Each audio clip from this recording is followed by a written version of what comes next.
probably the most important step to learning chemistry. You need to use the practice papers, not just do them and do them and do them and do them. You need to do them in the right way. Now, this is important to understanding whether or not chemistry is actually for you. Do not do that. They are so important, a lot more important than you think.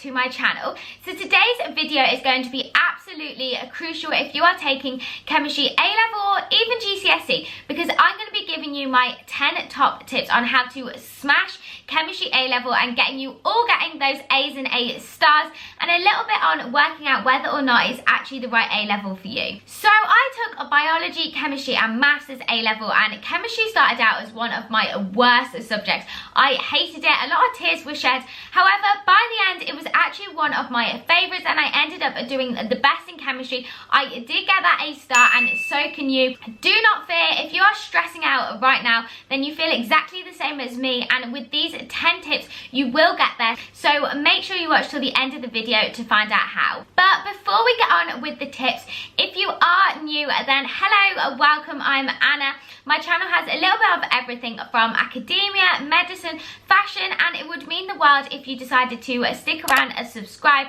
And if you are not new, then welcome back. I hope you are all doing amazing. If you do enjoy today's video, then please like and comment below, because it really helps me work out whether or not you enjoy these kind of videos. But also comment below your biggest tip with chemistry. I want everyone to be able to help each other below in the comment section. So if you have any more tips or ideas for everyone, then just pop them down so we can all help each other out. Tip number 1 is to print out the specification.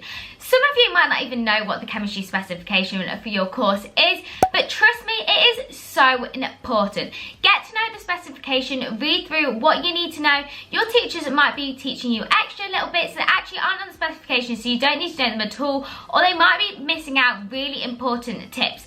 If you check the specification as you go along, it means you're going to make sure you know everything that you need for the exam. If it's not on the specification, then you're not going to be tested on it and you don't need to know it. And equally vice versa, if it is there, then you do need to know it because you could be tested on it.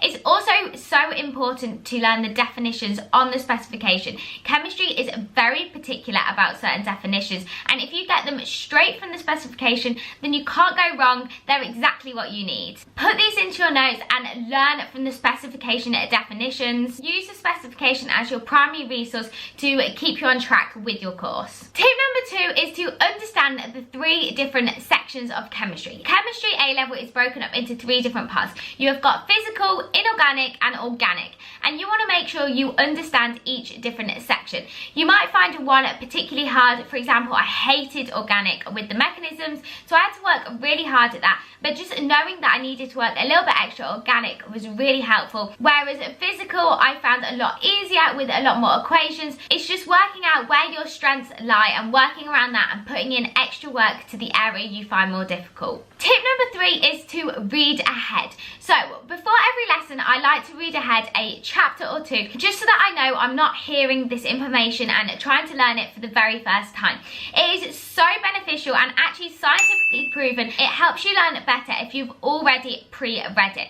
So I used to take this CGP guide and just read a couple of chapters ahead. They break the information down so easily in these, and I will explain a bit more about resources later on in the video. But reading a couple of chapters ahead really helps you understand in lessons. It means you can focus on asking questions that you didn't understand when you were reading it for the first time, and not getting completely overwhelmed by being bombarded with a whole load of information really fast.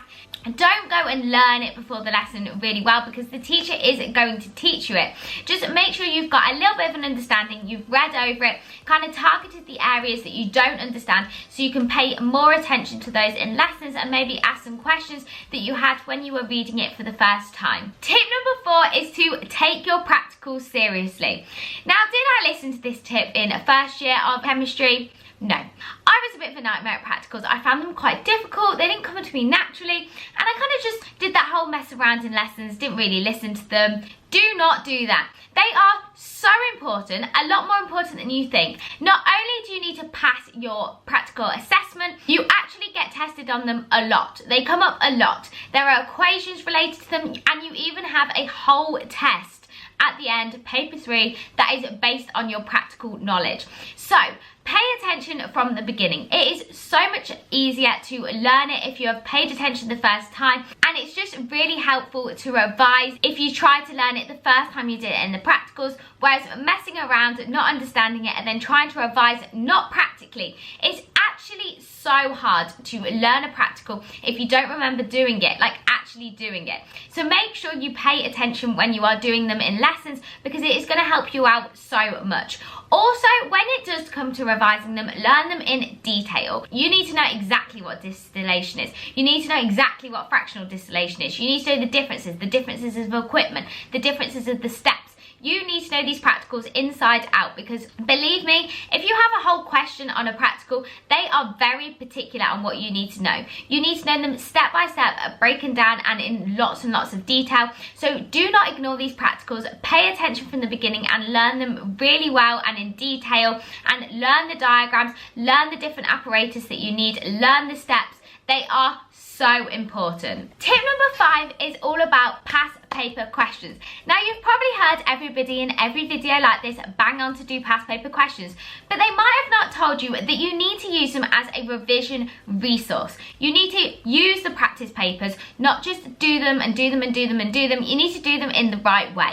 After every topic, what I would really recommend is doing a bunch of past paper questions, and a website really good for this is Chemsitry. It is so important after a topic to make sure you can actually apply the information you've learned. Chemistry is all about application. You might know the knowledge, but if you can't actually do the questions, then basically it's pointless and you're going to do really badly. Not to stress you all out at all, but honestly, you need to be able to smash these questions. So if your teacher doesn't set you them, set them yourself, because it is probably the most important step to learning chemistry. Go through and do as many as you can with just your knowledge in your head, then go and do the rest using your notes, but put a little star by them so you know you need to work on these topics because they haven't come to you as easily as the other ones, and then go through and mark them really, really thoroughly. If you get something wrong, then you need to write out the correct answer from the mark scheme and write it somewhere. I have another big tip about this coming up, but it's so important to mark your work correctly and not just go through and go tick, tick, tick, tick, tick, cross, cross, cross, cross, cross. You need to go through and examine why you're going wrong and why you are going right. Tip number 6 is to use multiple resources. So when you are writing out your revision notes or your revision flashcards, which I would recommend to do as you go along, not leave all towards the end, because it's going to be so much to learn and you want to be focusing on just revising and doing practice questions, not getting your resources organised.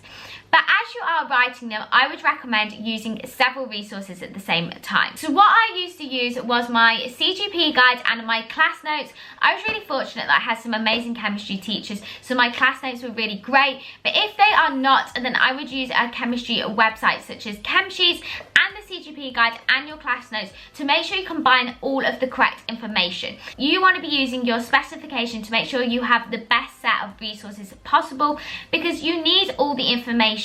There is no point revising everything and then working out you actually haven't learned the correct stuff.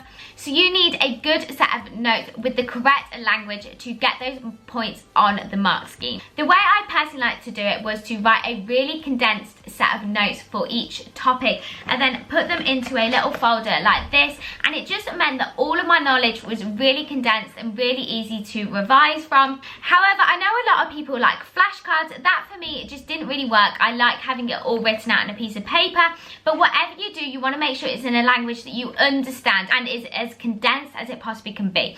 There's going to be so much to learn, so make sure you condense it but still get in the really important details, but work out a way that works best for you and use multiple resources to write them. Tip number 7, I will always say in every revision video, but that is to take your mocks seriously. Now, little did you know this year how important they might have been. Even so, they are so important. You want to make sure that you have your revision resources organised, identify the gaps in your knowledge and where you need to work on. Also, it is an amazing opportunity to actually practice the tests in exam conditions and do full papers. If you take them seriously, you're going to experience a small level of the stress you're going to feel when you take the exams, and you can work on stress management, time management. Make sure you revise properly for your year 12 and year 13 mocks, because this is really going to help the information go into your long-term memory. So when you come to learning all of the content, because these are now linear, you have 2 years worth of content, which is so much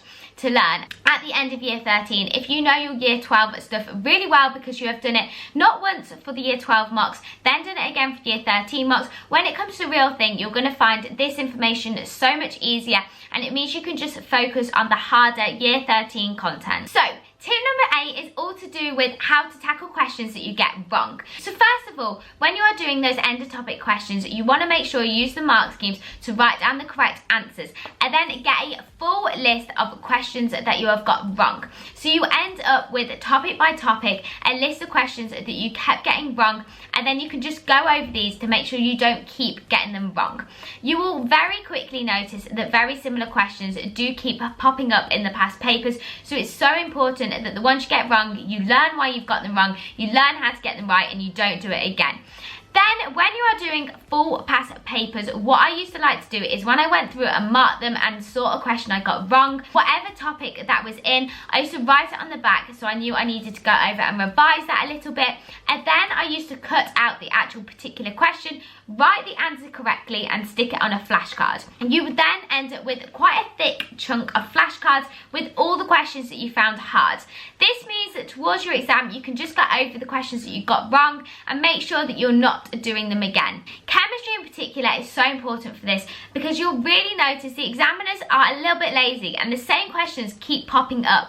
Way more than biology or maths, chemistry is really bad for this. It will literally have the exact same question year by year, and some questions are almost guaranteed to come up every single year. So if you keep getting them wrong, then you're just losing really easy marks, so it's way easier to make sure you stick them on a flashcard and learn them. Tip number 9 is to ensure you understand the basics. Chemistry gets very hard very fast, and everything is built upon everything. If you don't understand at the very beginning, then it's only going to get harder, and you really need to make sure you understand the knowledge as you go along. If you are stuck on a topic, then identify it there and then, go and ask for help, watch some videos, put in some extra time, do some extra questions until you do understand it. Now, this is important to understanding whether or not chemistry is actually for you, because if you found GCSEs really confusing and didn't naturally get a grip of chemistry, then A-levels are just so much harder. Like, it is just so much harder than GCSE, and you need all your knowledge from GCSE and so much more. So if you didn't understand it at GCSE and you found it really hard, then I really wouldn't recommend doing it at A-level, because this is where you're going to get stuck. And I know a lot of people that were shocked about the big step up from GCSE to A-level with chemistry, and it does help if you kind of understood your GCSE content well and had a natural grip of chemistry. Tip number 10 is to keep going. Now, this is kind of contradicting to the last point, but sometimes, especially towards the end, you do kind of feel like you are learning it and it's not going in, it's not clicking. Especially with the mechanisms that you will learn in organic chemistry, you might be sat there one day being like, what on earth am I learning? Like, I'm just learning absolute gibberish, I don't understand it, it's not going in. But just keep going, keep doing questions, keep asking, keep working at it, and I promise you, one day it will click. If you keep putting in the work and you keep going over it, especially if you ensured you know your basics, one day, especially towards the end of your exams, it will all click and it will all come together. So have faith, know that you are putting in the hard work, you're putting in the time, and you will get there, and you will be fine. Those are all 10 of my tips. I know how hard chemistry can seem. It's renowned for being such a hard A-level, but I promise you, with all 10 of these tips, it's gonna make it seem a little bit easier. I have all faith in all of you. I really hope you enjoyed today's video, and if you did, please give it a big thumbs up so I know to make more videos like this. And remember to comment below a helpful tip for chemistry for everybody else to share. And I will see you all so soon in my next video, everybody. Bye!